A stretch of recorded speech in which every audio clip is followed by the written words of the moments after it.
Hello, and welcome to the first session of my CS 251 course.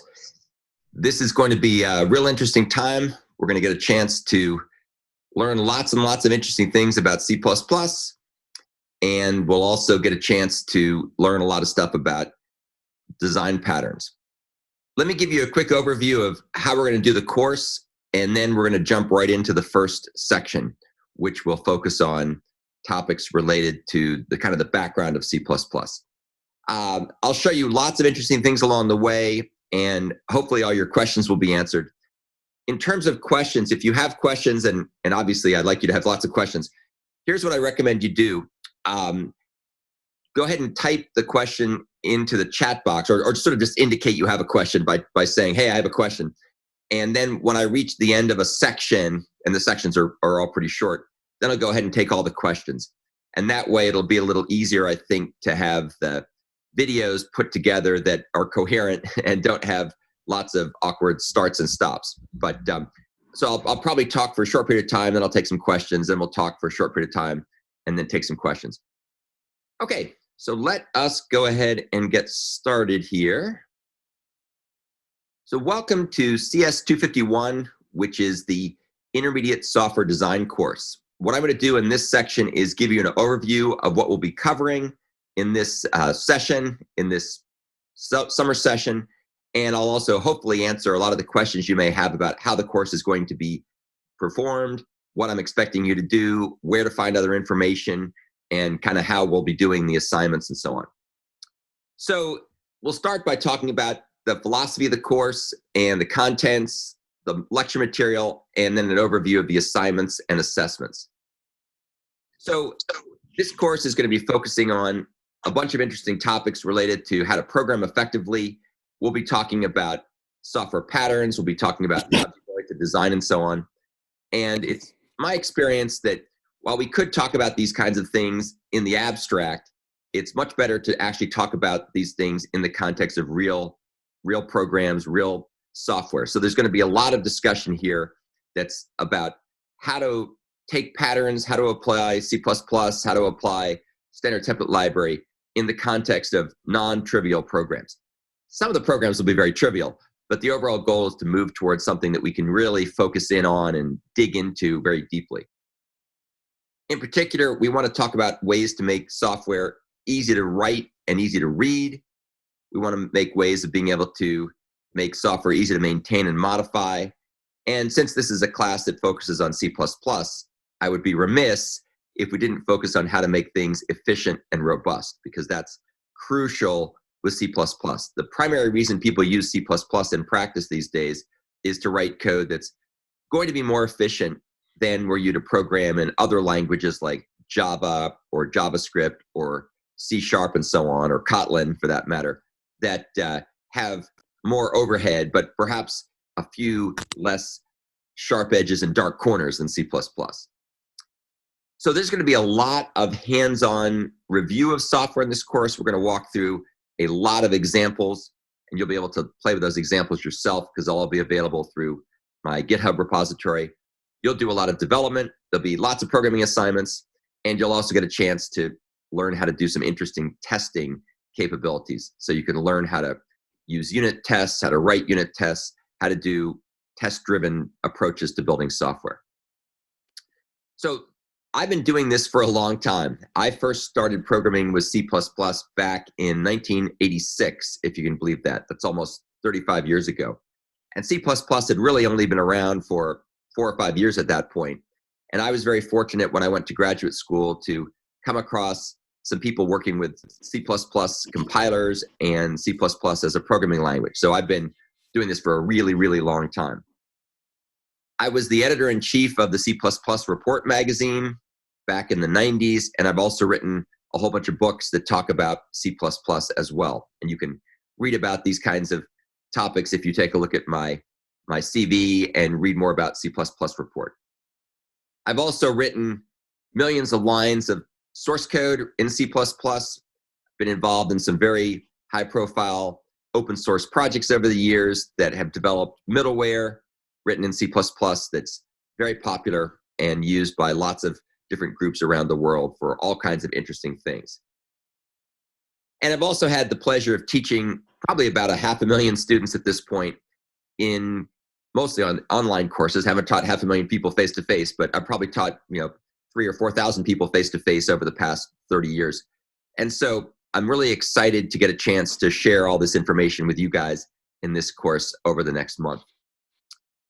And you can find out lots more about the approaches that I've done and the digital learning approaches if you take a look at the link at the bottom of the slide. Okay, so what are we going to talk about in this class? What's the focus going to be? Well, one thing we're going to talk about are ways to develop and evolve quality software written in C++. And the real focus here is on quality. Anybody can write really crappy C++ software, and lots of people do. In fact, people write really crappy software a lot.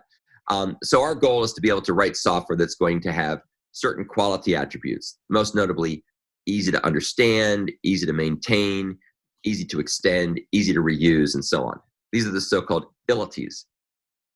To make this work effectively, it's crucially important to know how to write patterns and to use patterns and develop software guided by patterns in order to make it easier to develop and reuse.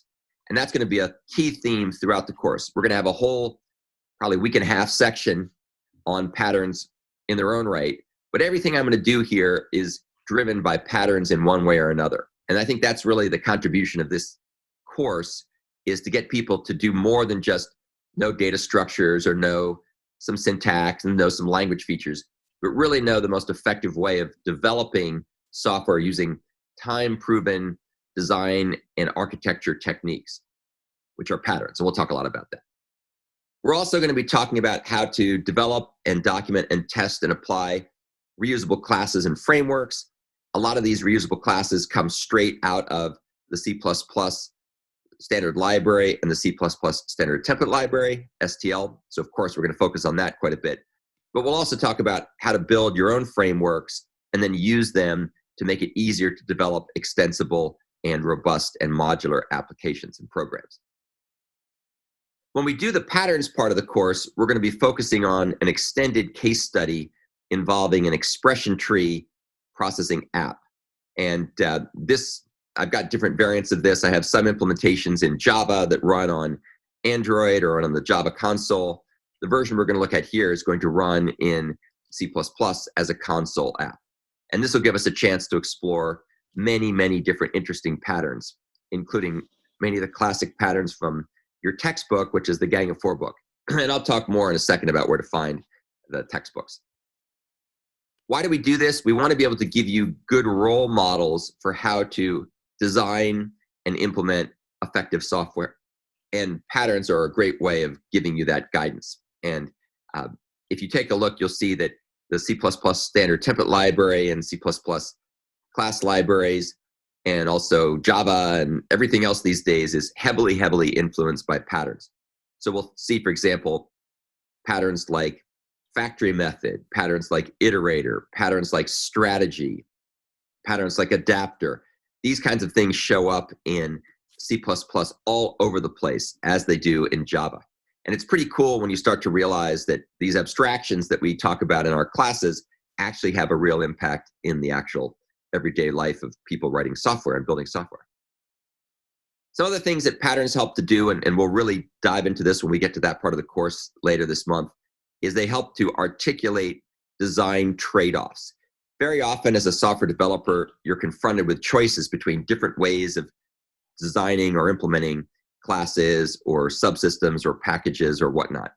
And when you do that, you can oftentimes make a choice and then maybe forget why you made that choice. Or you may have a team of people you work with and someone makes a choice, but they don't really explain or justify it. And then it becomes a mystery. And nothing is worse in software than trying to figure out how to deal with somebody else's mysterious design and implementation choices. So patterns are a way of helping us to articulate these choices overtly so that we can explain them to other people, we can remember them ourselves over time, and just makes things more reasonable and more rational. We're also going to focus a lot on object-oriented and generic design and programming techniques. Now, one of the most interesting things you'll learn, hopefully fairly quickly in the class, is that even though C++ got its start as an object-oriented language, the object-oriented parts these days are really de-emphasized by and large in favor of the generic programming parts. That may or may not make a lot of sense at this point, but believe me, after we get through, certainly this week, you'll have a very good understanding of exactly what I'm talking about here. And it's just an indication of kind of the sign of the times. Objects are great, classes and interfaces and other capabilities are really helpful to structure your solutions, but not everything in software is about structure. There's also behavior. And so techniques like generic programming help us with the behaviors and doing them in a very reusable and common and canonical way. And we're going to talk about this and show lots and lots and lots of examples. One place to look to see the examples we're going to cover is the repository at the bottom of this slide, which is my C++ repository on GitHub. For various reasons, you can't put ++ signs into GitHub repository names, so I had to call it C++, all spelled out. And a lot of the stuff we're going to be focusing on in the class as the examples appears in that particular repository. So you might want to go ahead and clone it, and we'll talk more about how you can learn about this when we get to the course website and things like that. Feel free, this software will change over time as I add more material, but a lot of the stuff we're going to be covering is already there. In particular, we're going to show how you can use patterns and C++ features and STL capabilities and so on to build software and software architectures that minimize dependencies and coupling between components. And this is a really important concept in modern software development. You really want to emphasize cohesion. Things go together because they belong together, because they're cohesive, and you want to minimize coupling. Things that don't depend on each other shouldn't be part of the same abstraction, shouldn't be part of the same class, shouldn't be part of the same namespace, and so on and so forth. And we'll talk about patterns like the observer pattern and the bridge pattern and the strategy pattern and so on that help to decouple these things very effectively. So here are a few assumptions. I assume that you know something about C++, at least what's equivalent to what's covered in CS 2201, which is the data structures course. Hopefully, if you've taken 2201, you've also had a chance to play with the CLion development environment. Hopefully, you know how to configure it. And we'll cover that information, of course, here, but I'm expecting that you know something about C++, so I don't have to start from the ground floor and say, you know, here's a loop, here's an if statement, and so on. I'm happy to talk about those kinds of things if you have questions, but I do have some expectations about people knowing some things about C++. Even if you've done a lot of work with C++, I pretty much guarantee you'll know a lot more by the time you're done with this class. We're going to cover some really cool advanced features like variadic template parameters and move semantics for constructors and assignment operators and so on. And even if you program with C++, you may or may not have come across these more advanced features. And we're also going to spend a lot of time focusing on the C++ standard template library, which applies lots of really cool features in many interesting ways. Okay, so there are 4 primary sections in this course. The first is kind of C++ review and overview, bringing you up to speed on the basic object-oriented programming and generic programming features. And I'll also spend a little time on how to use CLion, although I hope you know something about that or can learn it quickly. And that'll probably take the rest of this week. The next topic will be focusing on the more advanced C++ features. These include some of the things that were added in C++ 11 and C++ 14, and I guess C++ 17 now, although C++ 11 is really a place where a lot of new features were added. And you'll see examples of these things over and over and over again throughout the course. So again, even if you did some stuff in 2201, we're going to go a lot deeper into that. And that'll probably take maybe half a week. Then we're going to spend probably a week, maybe a week and a half on the C++ standard template library, STL. And we'll talk about its various elements, its containers, its iterators, its algorithms. We'll also spend time before that talking about C++ template functions and template classes, which underscore and lay the foundation for all the other pieces in STL. And we'll spend a lot of time on STL, and you'll get a chance to play around with STL in some of the programming assignments. And then the final piece of the course, which again will probably be about a week and a half or so, will be focusing on design patterns. And we're going to use this expression tree case study to help motivate patterns and help make the discussion very concrete. And you'll get a chance to apply these in the programming assignments as well. The sections are broken up into modules. The modules are composed of parts. Each part is a single lecture. And then we have segments within this part. And these are what I'll be uploading to the course website. So I'll show you this course website in just a few minutes, but basically we're going to use Brightspace primarily for doing online quizzes and exams. But everything else will be done through my course website and then associated links from there, things like GitHub, for example. And I just find that more convenient. Vanderbilt's changed learning management platforms a couple times, and I don't like to have to change my courses every time the LMS changes. So we'll use Brightspace where we need it for online quizzes, but the actual content will be available here at my website. So if you go to that website, you'll see some cool stuff, and we'll take a look at that stuff in a second. And what I'll do is after the class every day, I will go ahead and upload PDF versions of the slides, and I'll make nice videos of everything we present. So that way, if you can't make every session, you can still follow along asynchronously, although it's a good idea to try to make the sessions. And also, if there's something that I go through too quickly, then you'll get a chance to go back and rewatch it and look at the slides and digest it. We have a lot of material to cover in a month, so be prepared to dive into this head first. Every week, we'll have a quiz on the material that we cover in the lectures in that week. And I recommend you study for the quiz by watching the lectures that I post to YouTube. Actually, everything will be posted to YouTube, but accessible through my link here.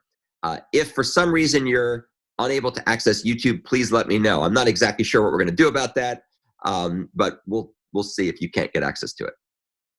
The first quiz will be on this Friday using Brightspace. And what I typically do for that is I give a period of time, like, from, 8 in the morning to 8 at night or something. And during that time, you can have 45 minutes or whatever the time is to do the quiz.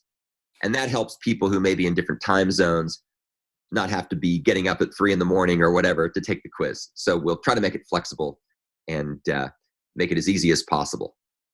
We'll try to grade the quizzes and get them back to you by the start of the next class, which will typically be the following Monday. There'll be a final exam that will cover all the lectures.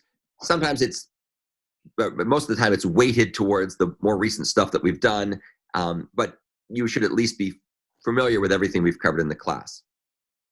And the final exam will be from 9 a.m. to noon on the final day of the class. So whenever that is, I forget exactly when that is, but the final day we'll do the final exam. And there's relative weighting of the course. There's quizzes will count for 45%. Programming assignments will count for 40%. The final exam will count for 10%. And then there's a 5% for participation. And that really means being involved in the Piazza discussion group. We'll talk about that in a second. Coming to office hours, asking questions, and so on. I might change the relative weighting a little bit, but that's roughly what we're going to have it be. That's what I've usually done in the past. Okay, so let's talk about programming assignments. There'll be probably 6 or so programming assignments, maybe 7 in the class, which means they're going to come at you pretty fast. And these programming assignments will be written in C++, of course, using the latest version of CLion, which is 2020.1. And I just downloaded mine just the other day and got it to build pretty readily. If you take a look at the link at the bottom of this page, you can find instructions on how to install the software. And we'll talk about several things you have to install. CLion and the relevant compiler and make program and stuff are crucially important to install right away. Then you'll also have to get your Git repository on GitLab set up as well. We'll talk about that in a second. All the source code for the assignments and the examples are available in my GitHub account. So the source code that I give you for the assignments and all the examples will all be on GitHub, and you can get it at this link at GitHub. I've got lots of stuff at GitHub. This is the stuff we'll be covering here. But you're going to actually store your code on GitLab. And the main reason for that is I think we've been using GitLab for a while, and GitLab made it easy to have private repositories. I think GitHub does that too, but we've been using GitLab for a while. GitLab and GitHub are pretty much the same, quite frankly. So you'll need to learn how to use GitLab. And there's some instructions online here at this Wikipedia link, or this wiki link for my CS251 site on GitHub. But you'll have to do a little bit of learning if you don't already know how to use Git.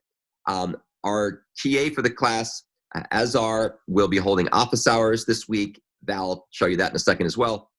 And so he'll be happy to give you pointers on how to get your GitLab account set up.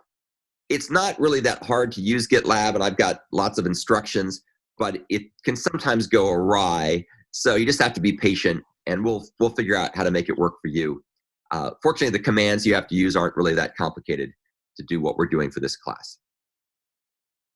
From time to time, we may need to update the repositories. If for example, I check in source code in, or I check in a programming assignment that has a bug in it, or I put new code up that are the examples we're working on. So you'll need to learn how to update your repository. And there's a little bit of intricacy here because you're pulling the assignments from my repository, but you're working locally on your private copy of the material. You'll have to note, by the way, that could you please mute yourself? If you're, I hear people talking, please go ahead and mute yourself so that you're not interrupting everybody. Oops.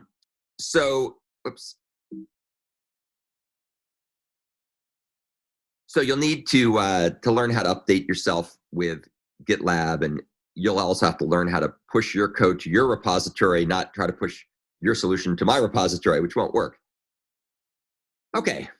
The assignments that we're going to do will provide you a range of experience with different pattern and object-oriented and generic programming techniques in C++. We'll talk more about that. And you'll be able to get the assignments here. Whoops, this is not the right link. It's actually just the CS251 link. I need to fix that. The assignments are there under CS251 as assignment 1, assignment 2, assignment 3, and so on. And we'll be releasing these things throughout the course. Now, the assessment process here is kind of a special process. It's my trademark for the classes I teach at Vanderbilt. And the way it works is when you submit your program initially, and the explanation of how this works is provided here at this link.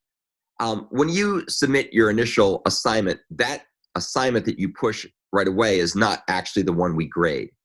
What happens is I take a look at your assignment and I provide you with comments on your assignment, and then I push my comments back to your GitLab repository.